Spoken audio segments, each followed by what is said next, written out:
All right, so we should be live. So the folks that are watching on YouTube, welcome. This is Claude Steiner, and my name's Eric Baker, and I'm here with a few other folks in Louisville, Kentucky. Also joining us on the Hangout is Catherine O'Brien and Craig Herink. There may be a few other folks that will be joining us on the conversation, but welcome. Amazing. You made it. Thank you, Claude. How have you been? I'm okay. I'm fine. I've got some problems, medical problems, but I'm managing. I'm looking forward to going to Madrid to give a keynote at an emotional intelligence conference, and I'm looking forward to this conversation today. Hold on one second, Claude. Did you hear what I said? There we go. Okay, I had an echo there. I fixed that. My apologies. Say that one more time. You didn't hear what I said? We heard part of that. We were getting a replay from the live cap. I had that open on the other screen, so it was echoing what I had just said, like on a 5-minute delay there. Well, I was saying basically that I'm looking forward to a trip to Madrid, where I'm going to give a keynote to a large conference about emotional consciousness, and I'm definitely looking forward to this hour talking to you guys. Great, wonderful. So we all have our copies of scripts. People live here, so a lot of us have been rereading that, and we have some questions for you on that. So are you ready for us to just go ahead and get started with that? Yes. Okay. Any of you guys have one you want to start with? I'll go then. Here's one I've had. What I have noticed, I've been practicing working with clients doing functional and script analysis for about 4 or 5 years now.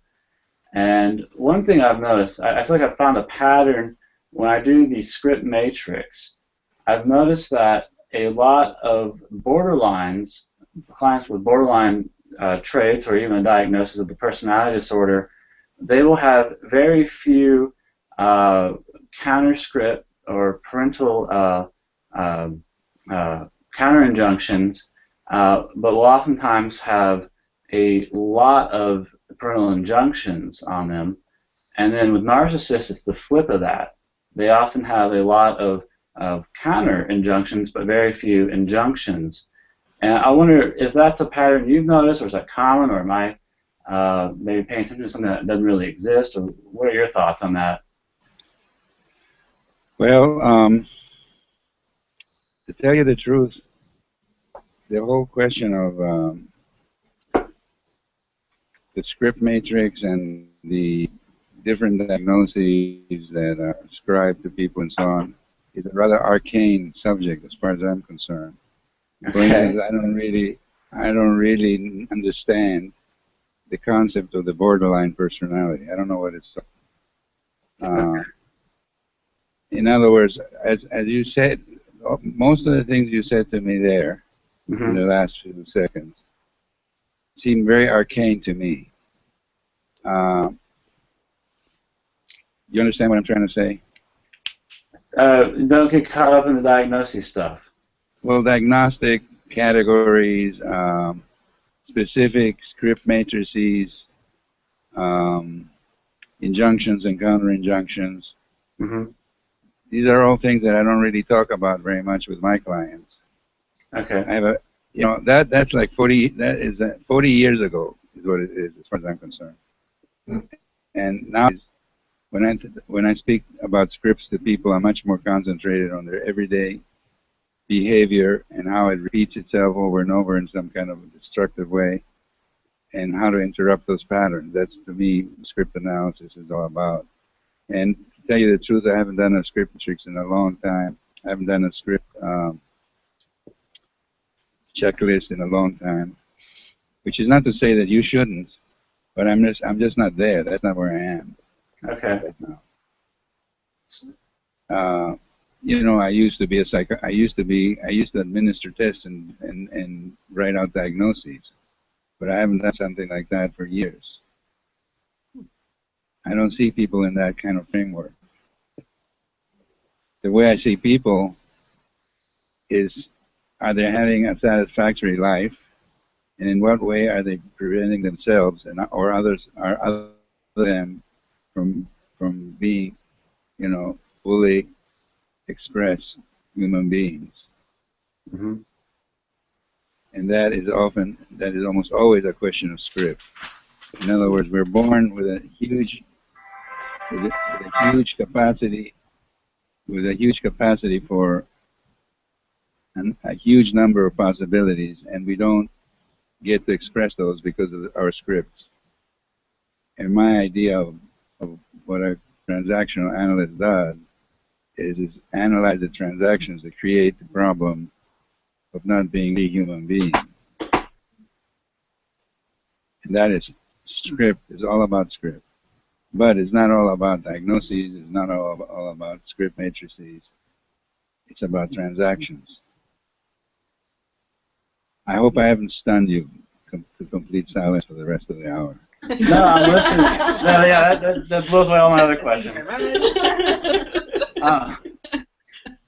So you don't use it, but do you see a potential or possibility of for example, the script matrix being used as like diagnosis tool? If that it just does not interest you at all, or does it have that? Well, I mean, I am liable to think about it while I'm talking to people. Like, for instance, one of the things that kind of was at the origin of this thinking about scripts was like the fairy tale, right? Mm-hmm. Now, Eric Byrne got completely fascinated by the question of fairy tales and went off the rails as far as I can tell. I don't know if you've seen that that movie that he did in Carmel for PBS. Well, it's a very interesting movie, but the thing about it is that for about 1/3 of it, he talks about, and he gets kind of hung up, and it makes no sense what he's saying to the average person. So anyway, but every so often it becomes clear that some people are living their lives according to a fairy tale that they heard when they were. It so happened that I had that happening to me. I was living according to a fairy tale I had heard when I was a child. But I don't think it's true of everybody. Not everybody has a fairy tale, so to speak. So I do think when I'm talking to people, it occurs to me that what fairy tale are they operating under? And then if they are, which is not always the case, then I think it's really interesting to find out what the fairy tale is, and what their version of it is, and what their like completion of it is like. But I would never start a session. Let's say I started a session by doing a script checklist.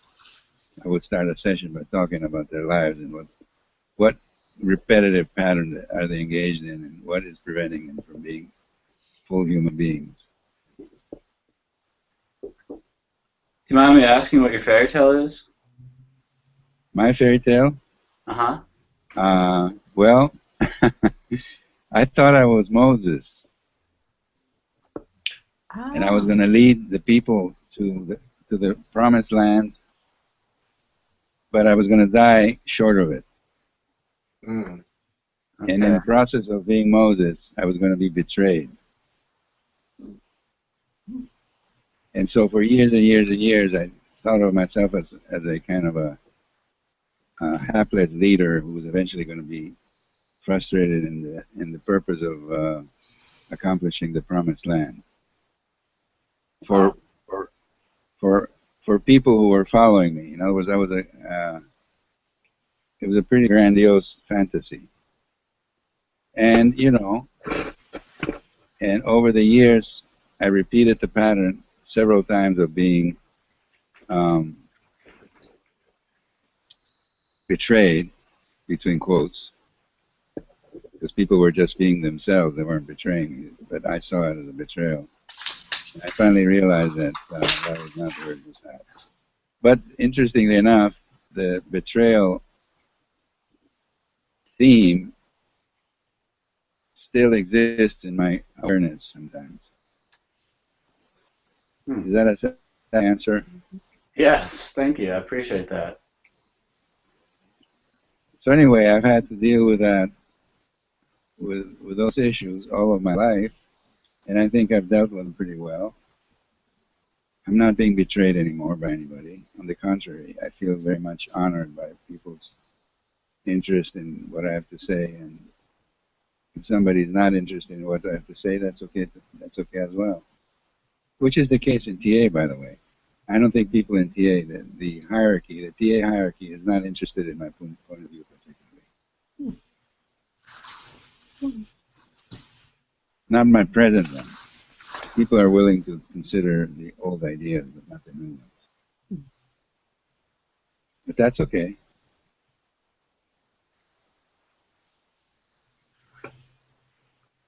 Stunned silence. Well, did you make it to the promised land? Well, that's another interesting thing. When Eric Berne died, he was 60 years old, and we were all really quite upset, as you can imagine, because we certainly didn't expect him to die. Although he kept talking about dying, in what do you say after you say hello? So I thought, geez, I don't think I want to do that. I don't want to die when I want to live a little longer than that. So I realized at that point that my idea of my life script was that I was going to die before I reached the promised land. The promised land was the 21st century. When I calculated the date, my age at the beginning of the 21st century, it was going to be 65 years old. So my plan was to live 65 years. So that's when I decided that I would live to be 100, which is turning out to be a more difficult task than I thought it was going to be. But anyway, that I did reach the promised land, yes. Good. Yay. Yay. For the folks watching on YouTube, there should be a box that you can type questions in that'll show up on my screen, and I will be happy to read those off to Claude as they come up. And ask those questions. I see some people at the bottom of the screen there. Are they the ones who are That's Catherine and Craig, and then the bottom, well, then there's us, the Louisville group. That's the one with the orange floor. And then we have, right now, showing 8 other people watching outside of that.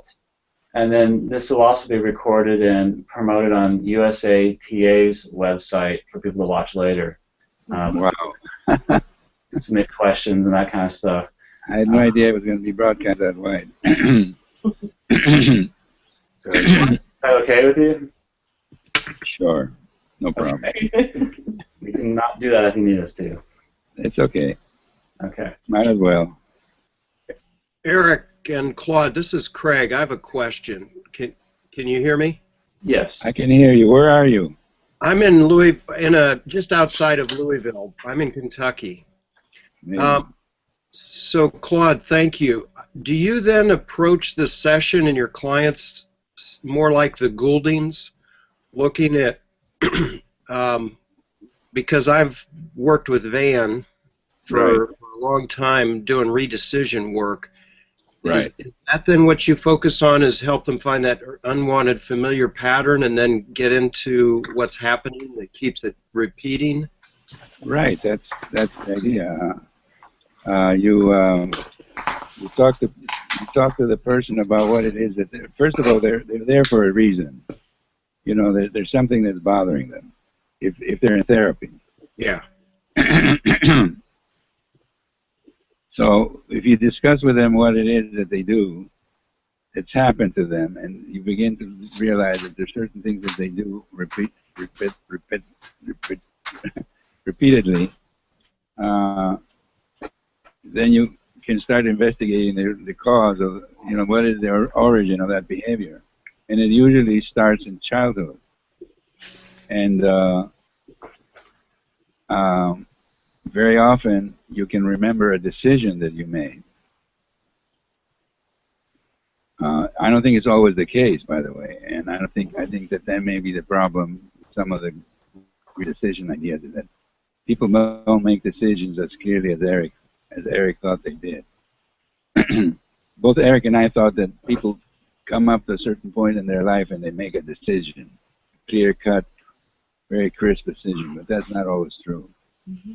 Sometimes the decision is made over years, and it's not quite as clear as we thought it would be.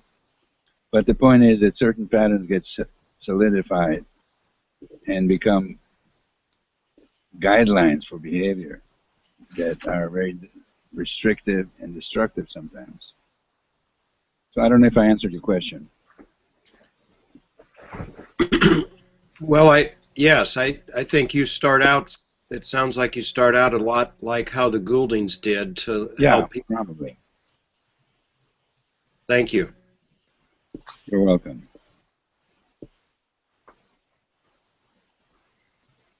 Claude, this is Eric Baker Sr. I have a question about working with... Where are you? I'm in Louisville with my son, Eric. Oh, you're not in that room? Are you in that room? I'm in the orange room here. So, Can you see me? I don't know which are the two guys you are. I'm here. Oh, there you are. Okay. Okay. Working with clients who are kind of soft on making no suicide contracts or commitments. Would you speak about that? What you do with that? People who are soft on it? Yes. Meaning what? What do you mean by soft? They really won't commit to it. They seem to want to keep it as an escape hatch.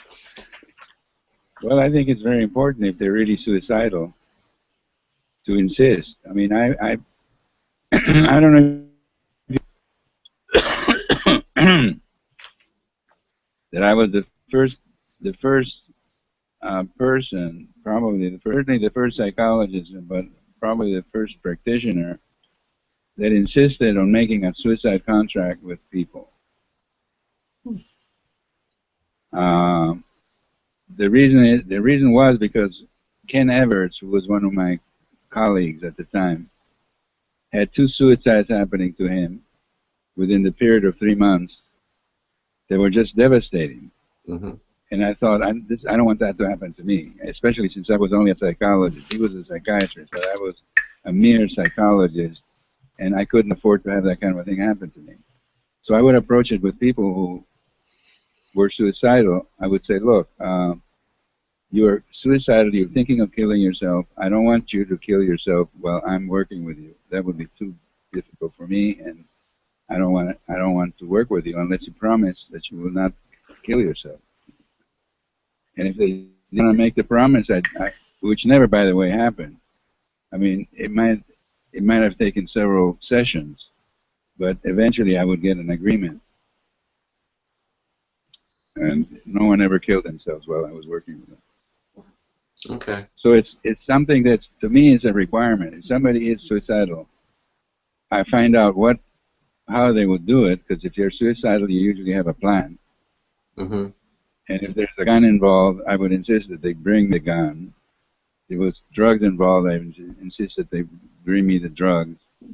I would insist that they give up the instrument of suicide, if possible, because if their plan was to kill themselves by running into a cement wall in their car, they're very able to do that. But anyway, that's how I would approach it. Very practical, very objective. And if they refuse to do that, what would you do? Never happened. I wouldn't work with them. If somebody said, no, I will not make an agreement, I would say, well, I can't work with you, because I don't want you to kill you. Okay. But it never happened that I had to do that. Okay. Although I mentioned that I wouldn't work with them if they didn't make it. Thank you. Does that make sense? Yes. When I started doing that, people thought it was outrageous. It was like ridiculous. The idea was that if somebody came to you with a suicide potential, the best thing was not to discuss it, because if you talked about it, you would kind of activate the desire to kill yourself. And so it was considered dangerous and absurd to try to get a contract, not to commit suicide. Nowadays, it's actually a required part of professional practice. Thank you. And I doubt that people will ever know that I was the originator of that. And that's the kind of thing I would consider a betrayal in the past. But it's just human nature. It's how it works. It's how things work. Good. Claude, I'd like to piggyback on that question. Who is this? In the room, in the orange room. Oh, I see you. Okay. I want to piggyback on that question. There are several of us who work at an agency where we don't have the ability to really say to a client, if you don't contract for safety, we're not going to see you. Do you have any recommendations on how we can persuade someone to follow a contract, agree to a contract, when we don't have the option of saying, I'm not going to treat you? You know, I can only think of one person that I had to go to that level of pressure to say, I won't work with you. I mean, really, what I would do is I would say, look, you are suicidal. I don't want you to kill yourself. I think it would be terrible if you did, for you and for me. So while you're in therapy with me, I'd like you to promise that you're not going to do that. And if I was in an agency in which your treatment is so ambiguous that you can't actually say that, I don't know exactly what I would do, but I would still discuss it with the client. I would discuss the suicide plans. I would find out how they were planning to do it. I would try to, avoid as much harm as possible. Have you experienced any suicides in your agency? Yes. Lots of them, or just one? A few. Not What a kind lot. of an agency? What kind of an agency is it? It's a community mental health center. So you have people that come in from the street. Yes. Are they in long-term treatment or short-term or what? Most of it is long-term. Right. And so you're not really you're not considered fully qualified because you can't do certain things. You mean we don't have the liberty of saying to someone, we're not going to work with you? Right. There's a process to that, and we really have to cover our tail. Uh-huh. How do you do that? How do you cover your tail? Well, we have to staff it with, like, the doctor, basically the treatment team, and there's got to be documentation in the client's chart that they're not appropriate for treatment, or they're non-compliant in some way. But to say that a suicidal client who doesn't contract for safety is non-compliant, therefore we're going to discharge them, that takes quite a lot. I mean, that's a big risk, I think, in our agency to do that. Right. I can see that. So it's not that you're not considered, because one of the things that used to be an obstacle to this kind of contracting is that it was considered a dangerous thing to do. And therefore, if you weren't a fully, between quotes, fully qualified psychotherapist, which in those years meant a psychiatrist, then you really weren't qualified to do that kind of a thing. But I don't think that that's what's going on in your agency. Hello, are you there? Yes. I lost you. Thinking. Something to think about on how we can... I think that the answer to your question is that you do what you can, Okay. You do what you can in terms of, like, discussing the suicide plans and removing the way to do it, the way to commit to suicide, to discuss what a person how they should behave if they start feeling suicidal, to have a contact in the agency they can connect with between therapy sessions, etc., to basically diminish this Yeah, I think, we do a good job, I think, of having a safety plan. I think most of us probably just need to go that other step in saying, I agree that the whole time that you're in treatment with me, you're not going to commit suicide or attempt. Right. Okay, thank you. You're welcome. I hope I answered your question. You did. Good.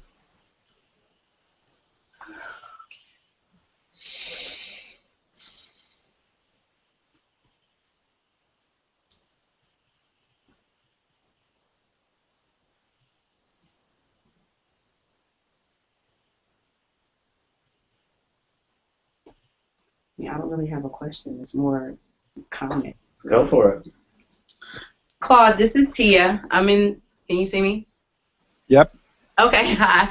I'm in, how's this, an orange room? But I guess it's an orange room. Orange floor. Orange floor.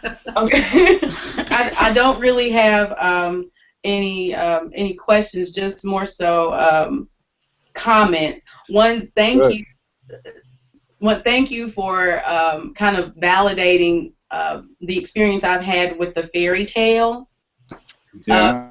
Because I was seeing it in a very, very narrow perspective. I was seeing it in terms of Snow White and all that. But my experience has been that when I would ask my clients about what their fairy tale was, I was getting things as far-ranging as Sleeping Beauty to Ferdinand and the Bull, different strokes. Most recently, I'm getting a whole lot of Marvel comic type things. So I think the way to think about it is it's a narrative. It's a kind of a story that fits your life, and it's not always a fairy tale from the Grimm brothers. It can be anything, any story that fits your fantasy of what your life is all about. And so for some people it means failure for the rest, never succeeding, or it means dying, or being sick all the time, or making enemies all the time, being betrayed, etc. With not necessarily a distinctive character of some sort, like Snow White or Rapunzel or something, which is the way Eric got hung up on the fairy tale issue, was that he was looking for the character, the fairy tale character. And so he was looking in fairy tales, and he was looking in Greek mythology, and he kind of got hung up and didn't go anywhere with it. right. So thank you. I appreciate that a whole lot. I have maybe a question for the group and you, Claude. Would you be? I learned best by observation or example. Would you be willing to give a quick example of how you would use the fairy tale with someone, perhaps in the chat here, to show us the how you use script and all that kind of stuff? I'm willing to do whatever you want me to do, but I didn't quite understand what it is you want me to do. If someone would be willing to volunteer their childhood fairy tale and to see how you work with that. Oh, sure. Okay. But I don't know. Okay, go. You want to set it up? Well, any takers? Does anyone have a fairy tale that they would like Claude? This is quite the opportunity for Claude to help analyze or help you figure out. I don't have a fairy tale. Or a story. I think you're. The problem is that I see a problem with your question. Okay. Which is that you're operating from the premise that people have a fairy tale. Right. A story.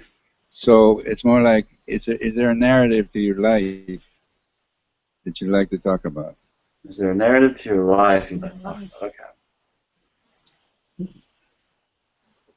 Is there a narrative in your life that you'd like to talk about? Okay. I'll go. I'll volunteer.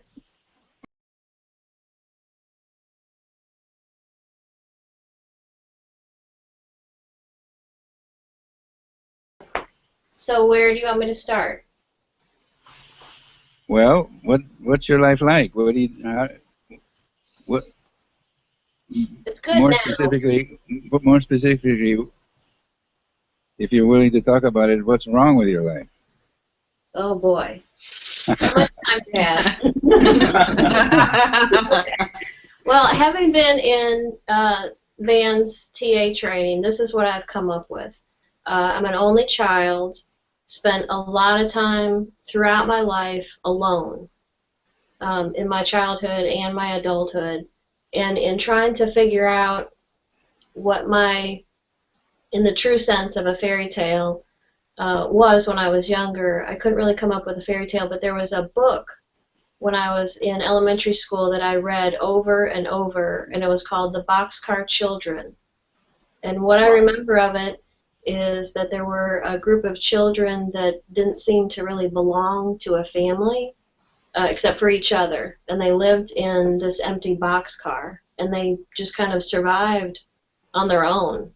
I remember that they would have milk or water in a little jug that they would keep in the creek to keep it cold. So that kind of fits with me being, lonely, alone a lot of the time.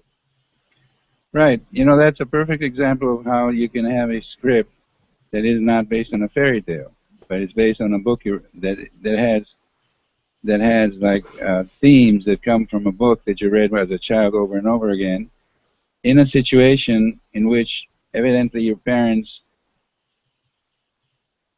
I don't know, I mean, how did you feel about your parents at that time? Were they loving? Did you love them? Did they love you? Did Yes. they neglect you? Sounds like they neglected you. Yeah, they had their own lives. Both of them worked, and there were drugs involved, which took them out of. They might have been physically present in the house with me, but they weren't lucid. They weren't there for me. Right. I loved them, but that's what it seemed like. There was a lot of codependence. Do you feel that they loved you separate? I mean, did your mother love you? Yes, I felt and still feel like she loves me very much. Did she express her love for you? Sometimes.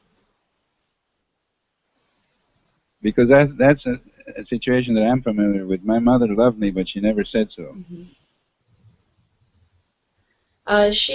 My mother said that quite often, bedtime, anytime we separated for any reason, even after I grew up, anytime I talk to her on the phone, we always say we love each other at the end.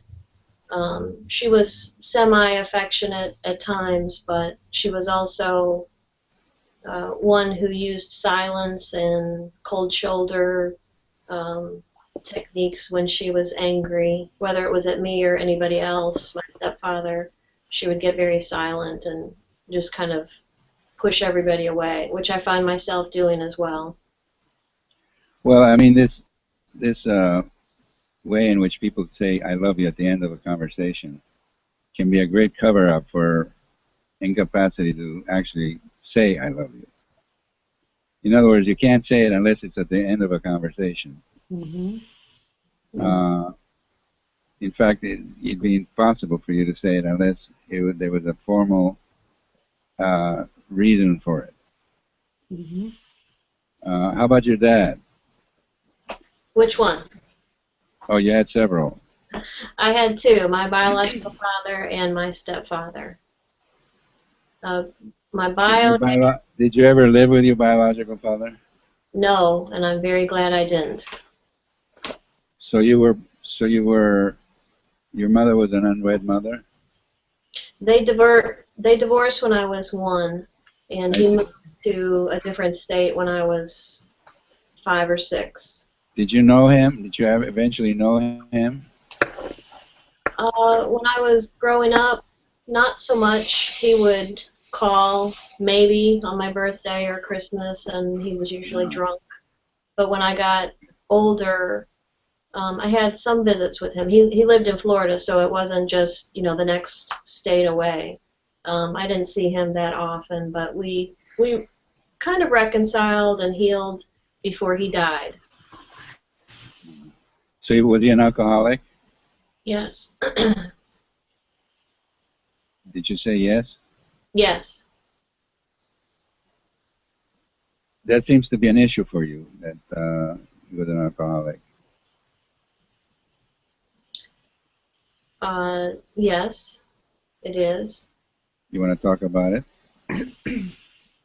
I mean, I sense that it's an important issue, one that you're not necessarily willing to talk about. Well, I feel comfortable in saying, you know, that my dad was an alcoholic. My stepfather probably was an alcoholic, although, you know, he didn't get drunk. But there was, as I already said, there were drugs. So my parents smoked marijuana probably daily.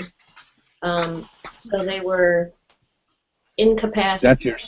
That's your second father. Yes, my stepfather. Yes. And your mother smoked pot. Yeah. Chronically. Chronically, yes. Right. So what I remember of that was needing her, especially at certain times, and she would be high. She would either be like too goofy to talk to, or she would go to bed because she, you know, it would like incapacitate her. So she wasn't there for me.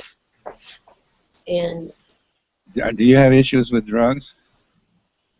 you mean, do I take them or use them or abuse them? Well, not whether you take them, but is there a problem?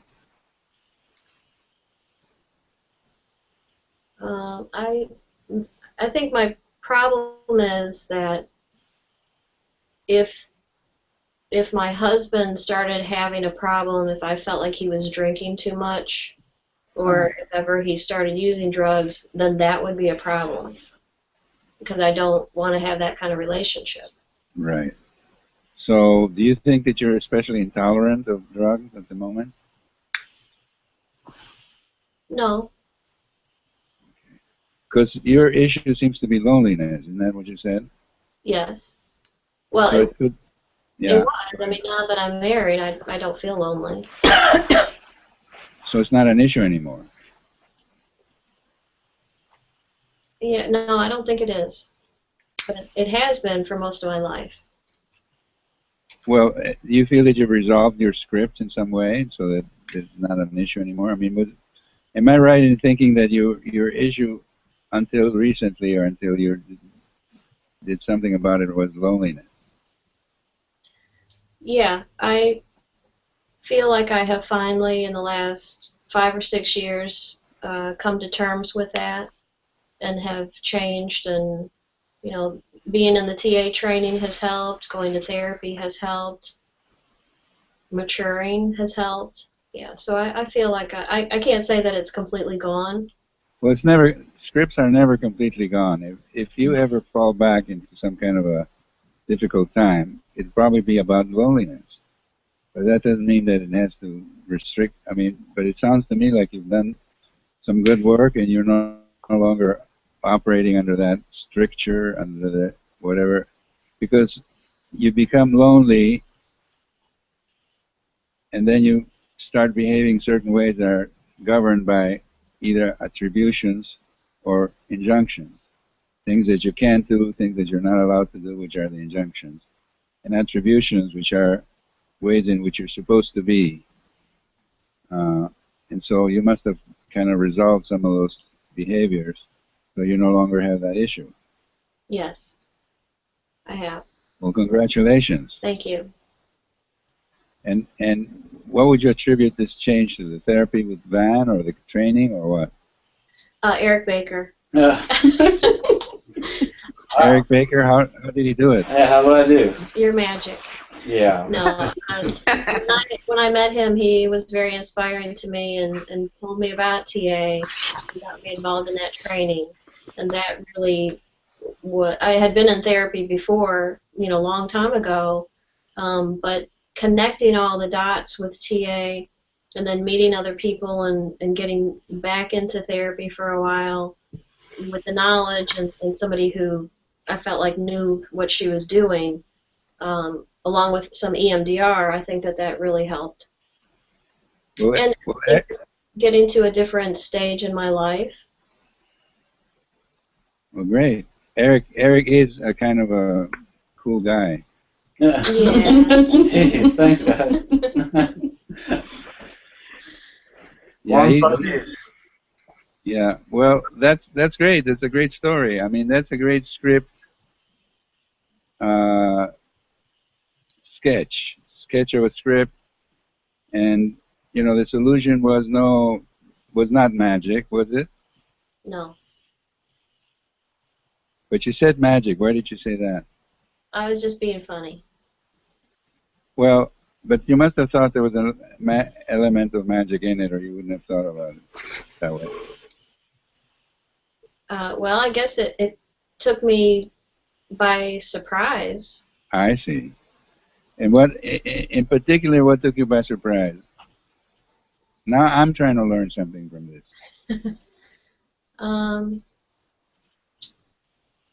I guess two things really. One was that I could connect with an excitement again, that there was some untapped learning that that I kind of needed all along that just wasn't there, and so it kind of broadened my perspective on that.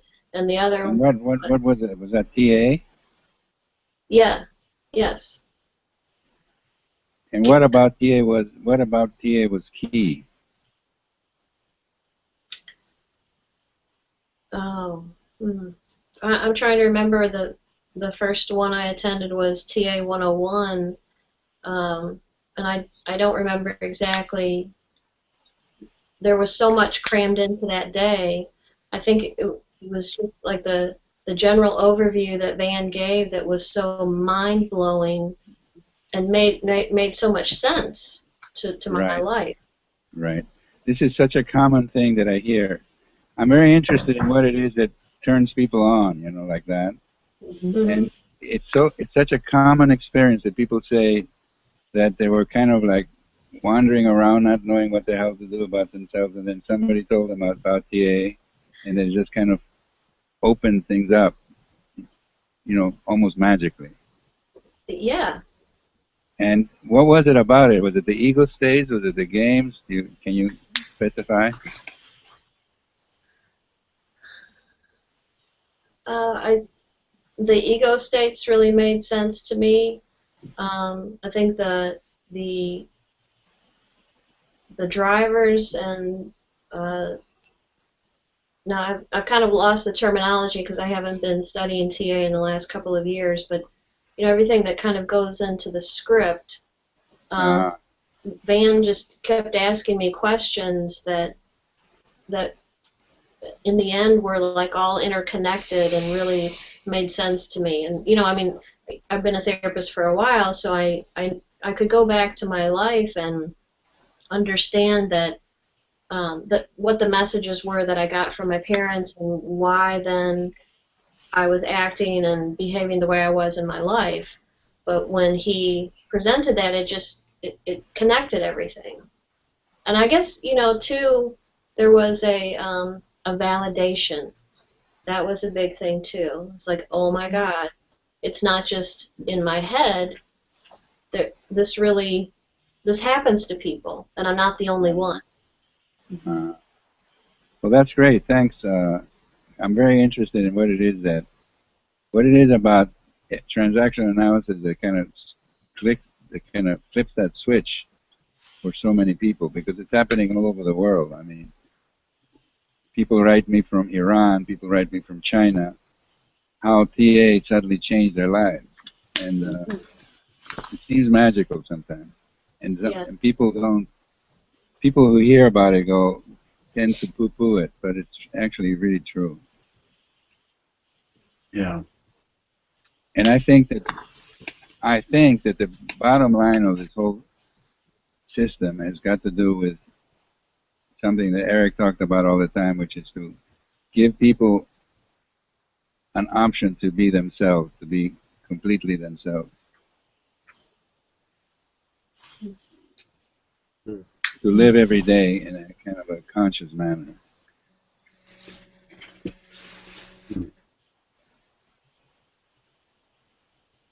Well, thank you for your feedback. You're welcome. Thank you for your story. If anyone watching on YouTube, it looks like we're getting around 9 to 10 folks at a time here watching. If anyone on there has a question, there should be a button before that you can just submit a question to. Oh, is this it? Oh, we do have questions. Hold on.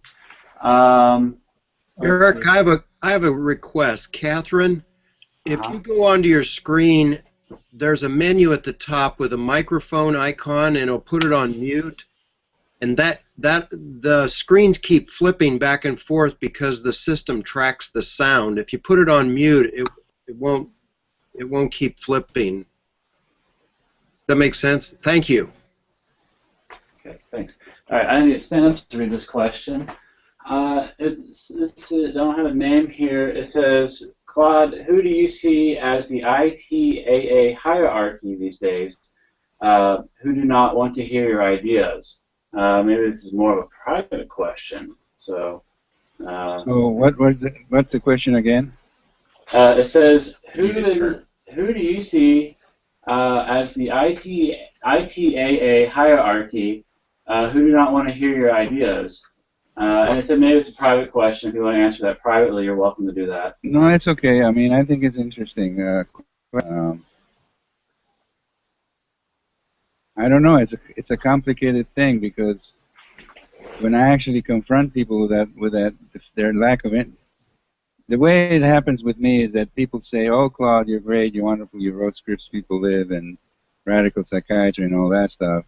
And I go, "Yeah, but that was 40 years ago. How about what I'm doing now?" And they go, "What are you doing now?" And they don't know. They're not interested. Even though I've written books about it and you know, it's all out there. I mean, I'll write articles for the journal about my view of what TA is all about, and I get zero reaction, nothing, complete vacuum. So, and when I do workshops, people don't come from the echelons, you know. The people are very enthusiastic about what I have to say are all beginners. So that's how come I come to that conclusion. Okay. We have a bunch more actually. They just came in. Let me pick one here. It's kind of neat how this works. Let's see. Let's see. All right. This is from. I think this one is from John Menard. I'm not going to pronounce your name right, buddy. Milnarchy. He's a doctor in Detroit, Michigan. He said, hold on, it's a long question here. Let me read it to you. You know, can I interrupt for a second? Please. I'm perfectly willing to go on, but if I go on, I have to go to the bathroom first. Oh, yeah. Let's take a bathroom break, and we'll pick up with the next question on here. Okay, why don't you figure out what the question is, and I'm going to disappear for a little bit. Okay, cool. I'm gonna be like that when I grow up.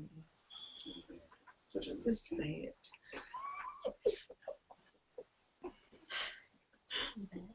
Huh?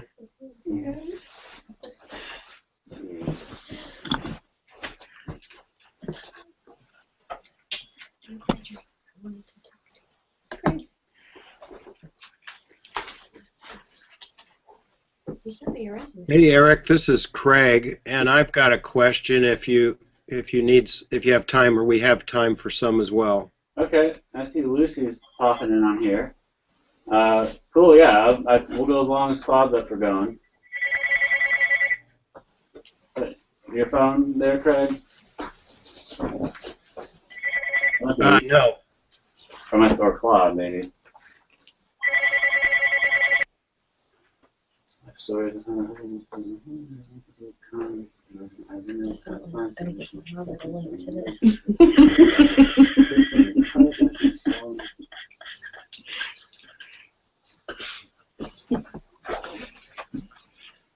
I know you can, if you have an iPhone, you can record this, right? No, Yeah. Simple enough. I don't have any. I'm back. You're back. Okay. This is one of the problems of being 80 years old. That's, I think that's quite all right.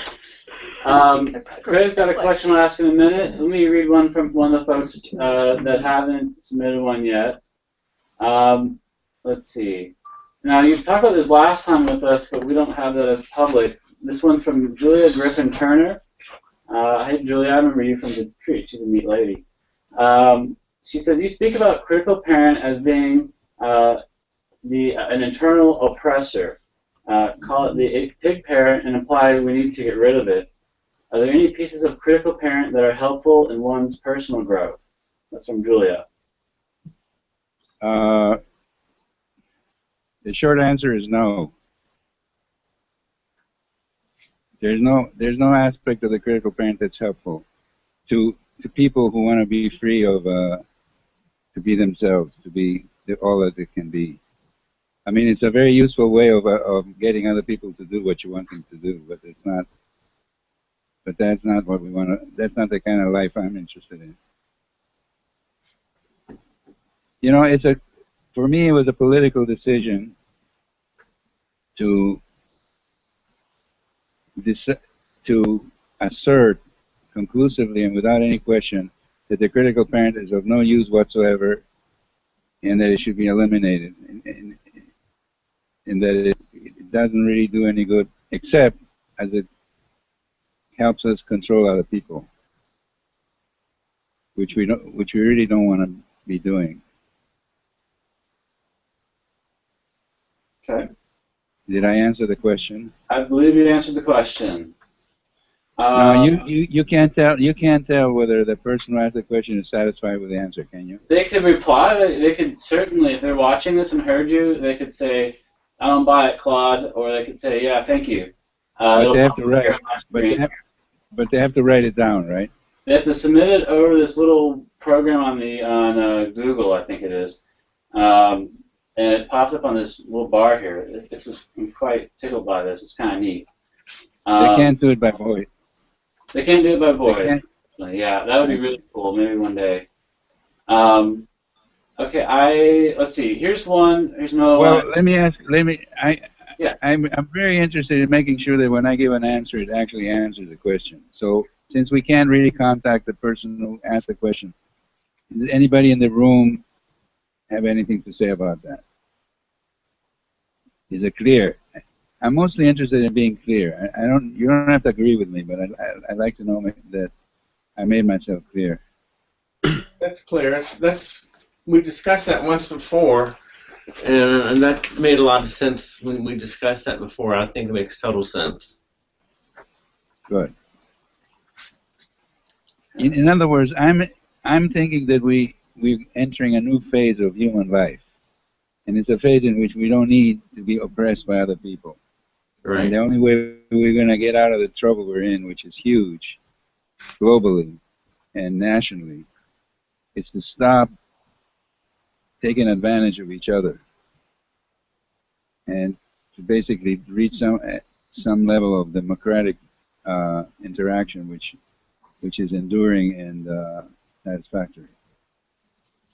So anyway, I just wanted to make sure that. And Julia did reply. She said, "Thank you, Claude. Your answer was helpful." Okay, great. Cool. All right. Let me do one more on here, and then Craig, you said you had a quick question or a question too. This is the one from John. I was trying to sort through them here. I might cut off some. We have several questions, but here's one I'm gonna pick. You said, "I grew up with Dr. Michael Brown and Toby Kaler as mentors. I greatly appreciate their life perspective and permission in permission-giving ways. I practice more today from connection it says connection or instead of like a transaction basis. In fact, my clinical practice now, if I can't connect with my clients, in my experience, my work is not being effective, and I'd rather refer somewhere else. I'm curious about your experience of such." So he's talking about connection, and is that the most important thing, being able to connect with your client? Does that make sense, Claude? I'm not entirely clear that I understand the question, but let me try to answer what I think it is, Okay. or what, at least what it makes me think about. You know, being a therapist, and this is about therapy. In order to be a therapist, a competent and effective therapist, there's a number of things you're going to have to do. One of them is you're going to have to be nice. If you're not nice, you shouldn't bother. Okay? It's a minimum common denominator for being a therapist is be a nice person and be kind and be loving and be respectful, etc. and so forth. And a lot of therapists, a lot of people who go into therapy are inclined to be nice and are effective in being nice and so on, but it's not enough. You know, just being nice isn't going to get somebody to change their life. So whether this is a direct response to what he's asking or not, I don't know. But you have to go beyond being getting along with your client. If you can't get along with your client, if you don't like him, if they piss you off or if they bug you, you should really not work with them. I agree on that. I don't know. I don't have any idea if I answered the question. I will find out. Maybe he said, well, he's saying whoever organized this, what a great idea. Thank you, John. I studied Claude 40 years ago. Never have had the chance to see him talk. So he is saying thank you in all caps. And this has been a real treat for him. I agree. This is really neat that we can do this, Claude. Well, you know, I have to say that if it wasn't for you, it wouldn't be happening. Thank you. Maybe we can do more of these in the future. I think it's a thrill. I think it's a very thrilling thing for me, anyway. It is for me too. This is great. I could see this being a whole bunch of things. I have all kinds of ideas for this, so we'll talk later. Let's see here. Someone did have a follow-up question regarding the critical parent. Are you up for answering that? Say that again. Someone had a follow-up question regarding the critical parent. Yeah. Very interested in that. Okay. So this is from Tracy Novak. Thank you, Tracy. Regarding critical parent, some say the critical parent provides structure and boundaries. Thoughts? Well, I mean, it's about controlling and structures and okay. Let me back up. When I started talking about the critical parent, we used to call it the pig parent, and there was too much objection to that concept. Some people say, "What's wrong? I love pigs. What's wrong with them?" On one hand, on the other hand, people said that it was insulting. So I stopped using the concept of pig, and I call it critical parent. It doesn't matter what you call it. Everybody knows about it, and it has many names. And there's even a song that the Rolling Stones have about it called "Pleased to Meet You. You Know My Name." You know, in other words, it's a clearly understood concept that it happens everywhere. So the question is it any good? And it's not, and I don't think it is. And I think it's important to make sure that nobody thinks that there's any excuse for controlling and dominating people. If you want to create norms, which is what the people call it, people who oppose this idea call it the normative parent, which is an important, which is supposedly an important thing. I think that norms are established by the adult, not by the parent. I mean, valuable norms are established by the adult, not by the parent. And the norms of the parent are just basically ways in which the parent tries to get you to do what it wants you to do. So, I don't know. That was kind of a rambling answer. I feel that kind of time pressure. What's the situation with the time? Okay. Did you hear me? Situation at the time. What did you say? He said, "What's the situation at the time?" Oh, with the time? Oh, we can go as long as you're willing to go, Claude. So. Okay, well, let's say we go on for another, let's see what time it is. Let's say we go on until 9:15. I mean, my time. That's 5 minutes, 7 minutes. Okay. Okay. Let's see. Let's see. Craig. Craig had a question. Let's go to Craig. Did I answer that question? That was just. I believe you did. I don't. No one. They haven't responded. So if they're watching still, if you want to let us know if you did, if you had more questions, or if it did or did not answer, go ahead and use that question box to give us that feedback. But let's go ahead and. Let's see. So let's go ahead and go to Craig then. In the meantime, if that's okay with everyone. Claude, my question is, I do a lot of work with couples, and the issue of trauma is coming up more and more, in that one or both couples, I'm discovering, has had some pretty difficult early experiences, and they reenact that with their partner. Right. And it's almost deeper than, I mean, it's a traumatic level that it seems like it's more almost in the limbic system and thinking. It's really difficult to break those patterns. I just wondered, I'm not even sure what my question is, what if you have any perspectives or insight when you're dealing with somebody who's had some early childhood trauma that keeps showing up in the present. You know, if you read Scripts People Live, at the time I was trying to figure out, classify the kinds of things that people come into therapy with in a different way from the diagnostic manual, the psychiatric diagnostic manual. So I came up with 3 syndromes. I came up with it: no joy, no love, no thinking. In other words, psychosis, addiction, and depression. And I never mentioned a very important 4th syndrome, which is anxiety, fear, and that's caused by trauma. And what happens is that, you know, we have traumas in our childhood, but there's certain traumas that surpass the capacity to cope with it, and they create emotional patterns, responses, which are very hard to break. In other words, the kind of a thing that most people can handle, like a fight, an argument with a partner, or too much stress or anything like that, can actually precipitate an emotional, what you call limbic, uncontrollable emotional reaction. And that's a kind of a different situation that needs to be dealt with separately.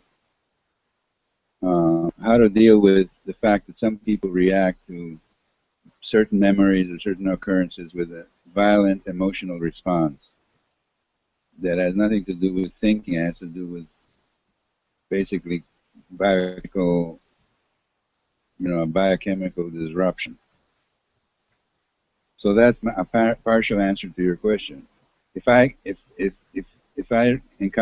I encounter a person who has that kind of a situation, I deal with it separately. It has very little to do with the relationship. I mean, the partner has to learn what it is that creates these responses, and the person has to learn how to control the emotional reaction in a way so that it doesn't disrupt the relationship. Does that make sense? Yes, thank you. That is exactly reconfirms a lot of my thinking as I've attempted to be practical and help people break these patterns. So thank you.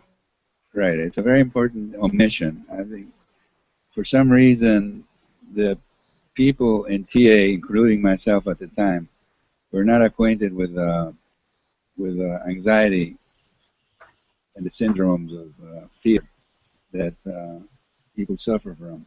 And I think that one of the reasons why I wasn't aware of it is because I didn't treat it, I didn't handle it, because I'm sympathetic to that. And I mean, people, a therapist has to be sympathetic to kinds of emotional responses in order to be able to deal with them. And I wasn't sympathetic. It's the kind of thing that you used to say, just get over it. Eric used to be very unsympathetic, and he tried to me and to others. So in TA, there isn't a whole lot of understanding of emotional responses. Mm-hmm. Okay. Well, you know, I'm noticing that I'm getting tired. I can't, like I said, there's certain problems with 80 years old, and one of them is getting tired, and you can't handle things anymore. So I'm getting to my limit. I like to start debriefing, so to speak.